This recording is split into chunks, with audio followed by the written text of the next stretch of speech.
김정은은 제2의 마두로가 될 것인가? 등장인물. 사회자 MC 냉철하고 객관적인 진행자. 박민호 교수 북한 정치외교 전문가. 현실주의적 관점. 이수진 소장 국제경제 및 남미 정세 전문가. 데이터 기반 분석. 최준혁 기자. 외교안보 현장 취재 전문 기자.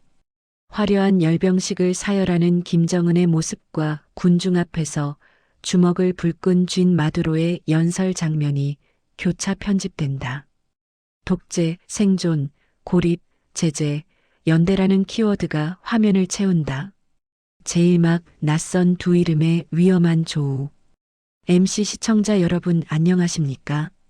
오늘 우리는 매우 흥미롭지만 한편으론 서늘한 질문 하나를 던져보려 합니다.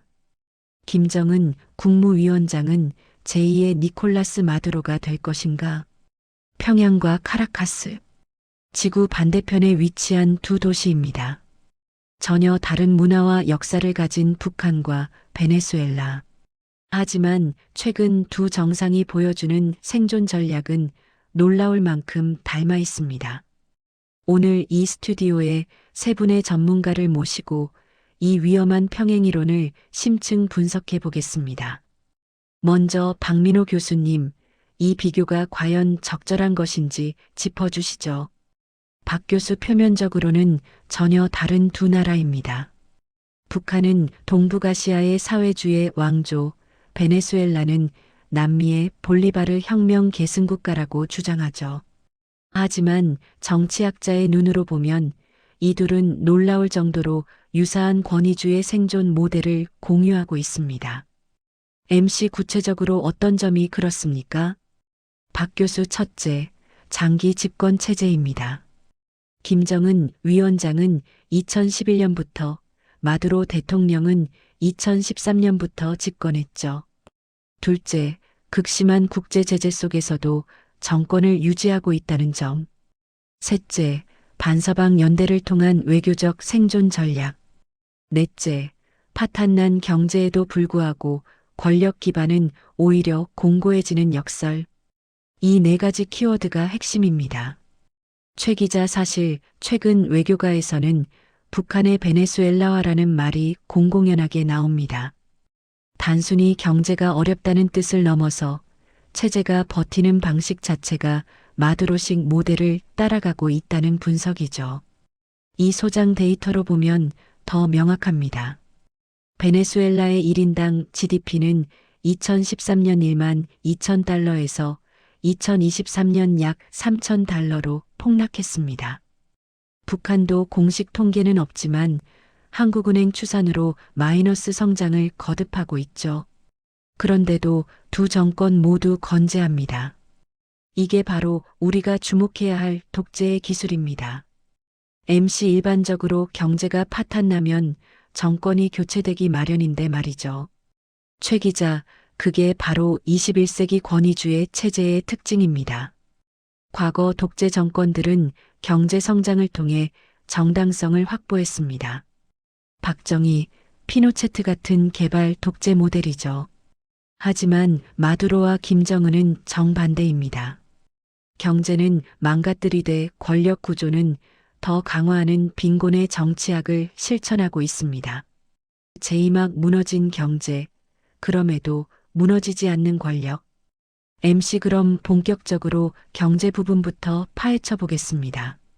이 소장님, 베네수엘라 경제가 얼마나 심각한 상황인가요? 이 소장 한마디로 재앙입니다. 베네수엘라는 세계 최대 석유 매장량을 보유한 나라임에도 불구하고 2018년엔 연간 인플레이션율이 무려 130만 %를 기록했습니다.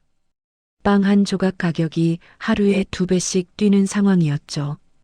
MC 130만 %요? 상상이 안 되는 숫자인데요. 이 소장 실제로 화폐 가치가 완전히 붕괴했습니다.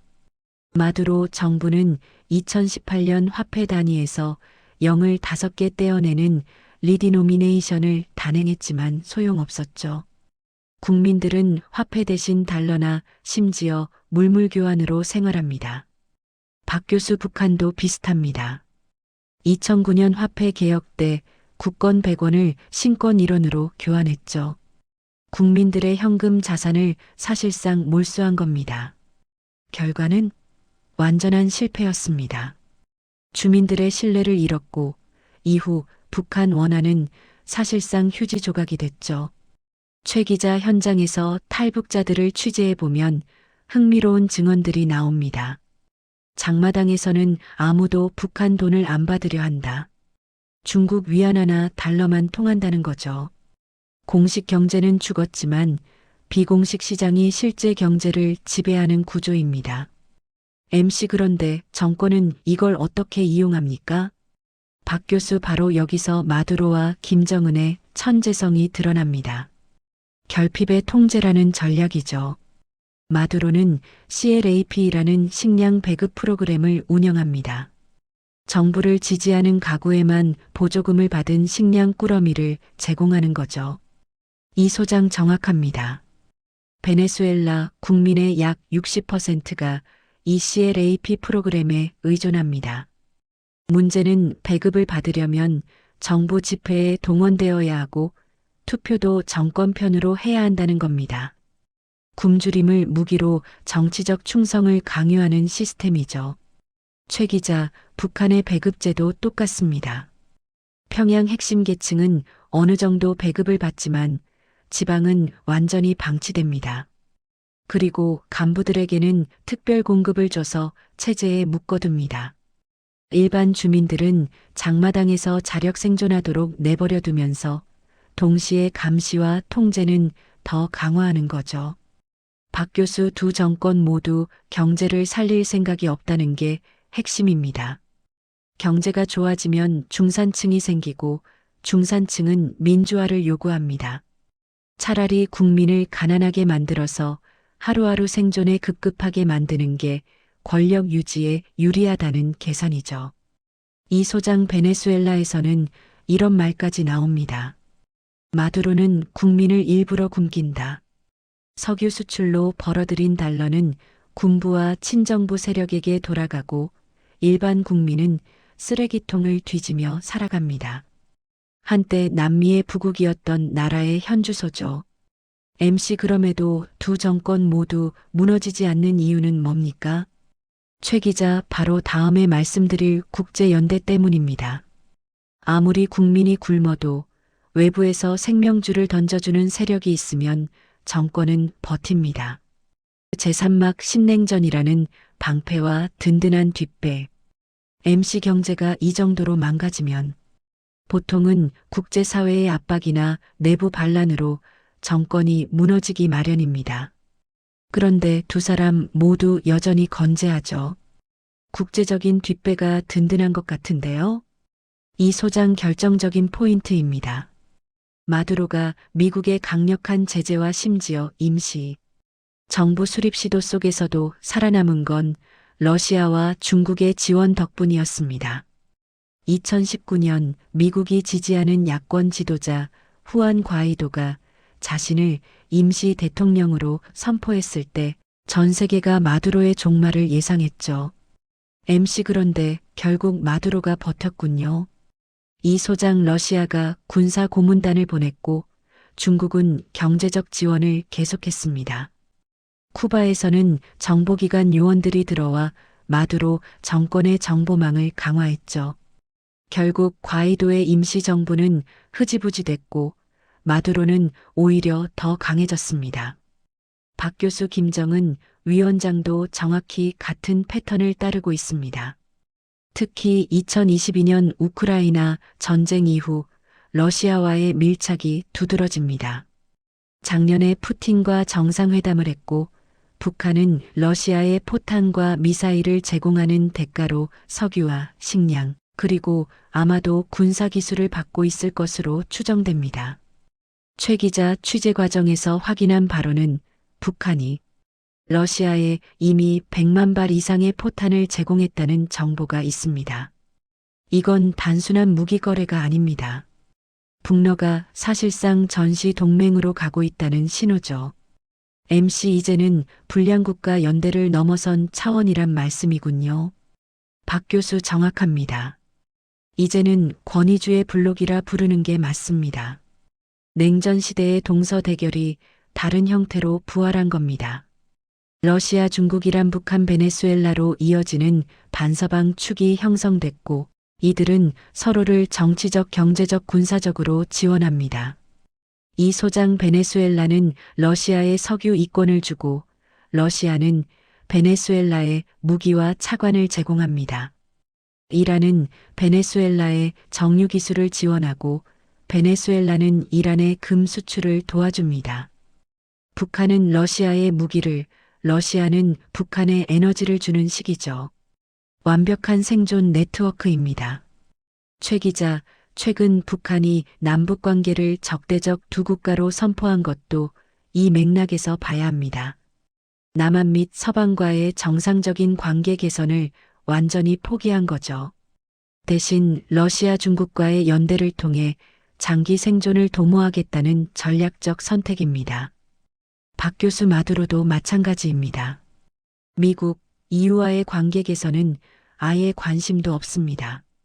대신 브릭스 BRICS 가입을 추진하고 러시아, 중국, 이란과의 관계를 더욱 강화하고 있죠.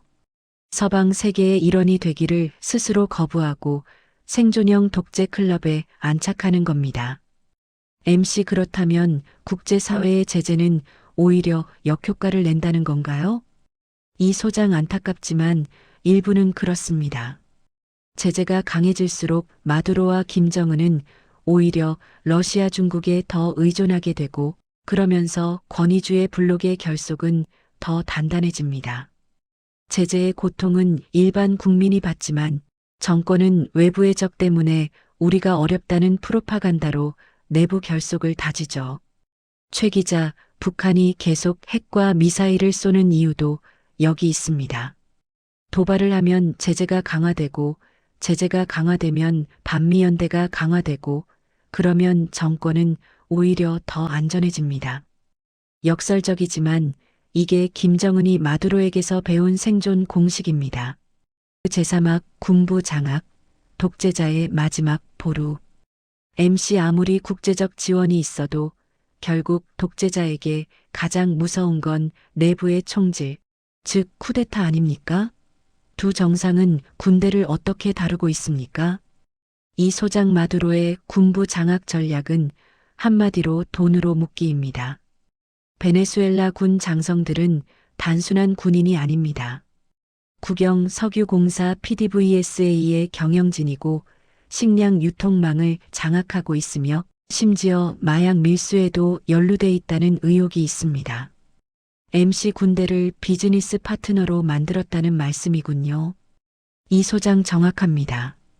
마두로가 무너지면 이들의 재산도 목숨도 끝난다는 걸 알기 때문에 절대 배신하지 못합니다. 미국은 여러 베네수엘라군 장성들을 마약 밀수 혐의로 기소했죠. 이들은 마두로 정권이 유지돼야만 미국 법정에 서지 않을 수 있습니다. 박 교수 김정은 위원장도 비슷한 전략을 씁니다. 성군 정치의 외형은 유지하지만 실제로는 군부 핵심 인사들을 수시로 교체합니다. 숙청하고 강등시키고 또다시 복권시키는 일을 반복하면서 충성 경쟁을 유도하죠. 최 기자, 작년에만 해도 군 총참모장이 3번 바뀌었습니다. 이건 무능해서가 아니라 의도적인 인사 전략입니다. 누구도 권력 기반을 쌓지 못하게 만드는 거죠. 동시에 군의 경제 건설에 주도권을 줘서 이익 집단화시켰습니다. MC 구체적으로 어떤 이익을 줍니까? 박 교수 군이 직접 건설 프로젝트를 수주하고 광산을 운영하고 무역회사를 거느립니다. 군부는 이제 단순한 무력 집단이 아니라 거대한 경제 이권 카르텔입니다. 정권이 무너지면 이 모든 게 날아가니 김정은과 운명 공동체가 될 수밖에 없죠. 이 소장 마두로와 김정은의 또 다른 공통점은 외부적 만들기입니다. 베네수엘라는 미국을, 북한은 한국과 미국을 절대악으로 설정해서 군부의 위기감을 고조시킵니다. 우리 정권이 무너지면 미국이 쳐들어와서 우리 모두 처형당한다는 공포를 심어주는 거죠.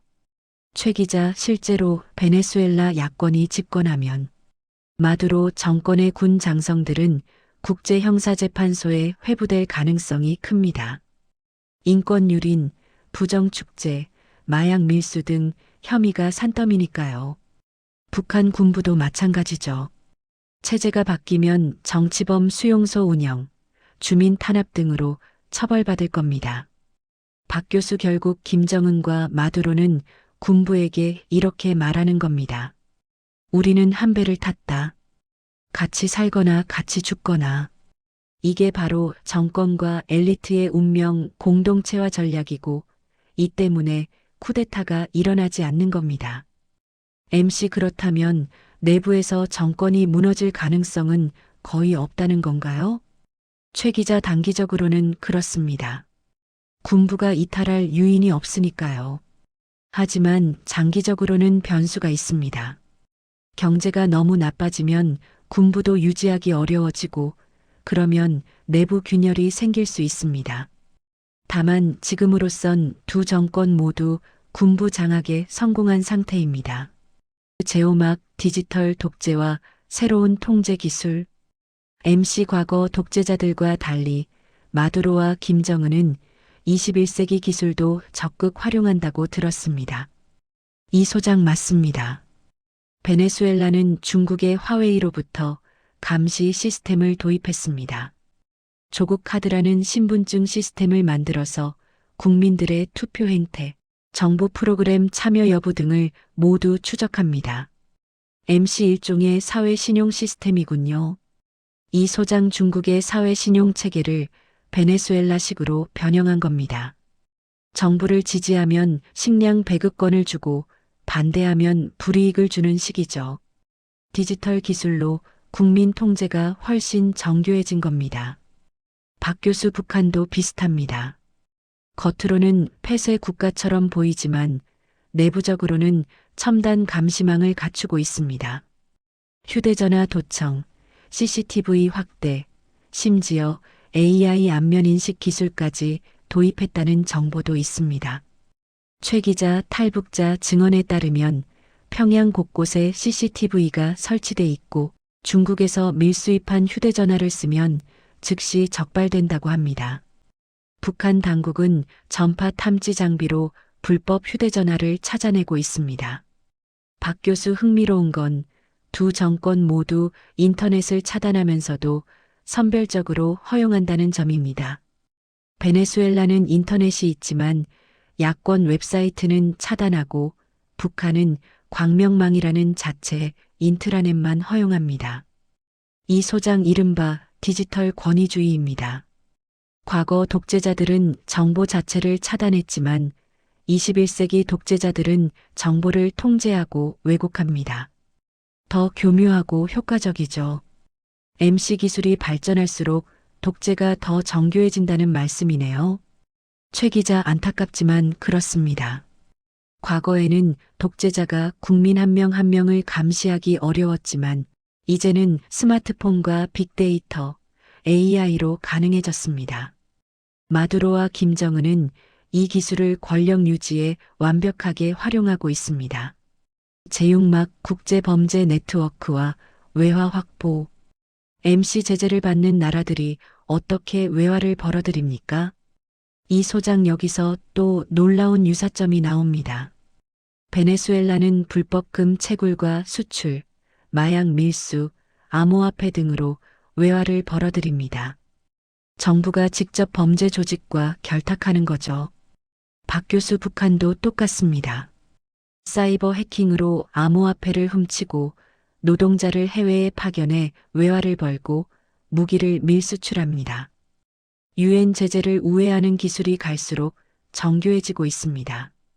최 기자, 작년에 미국 FBI가 발표한 자료에 따르면 북한 해커들이 전 세계에서 훔친 암호화폐 규모가 약 30억 달러에 달한다고 합니다.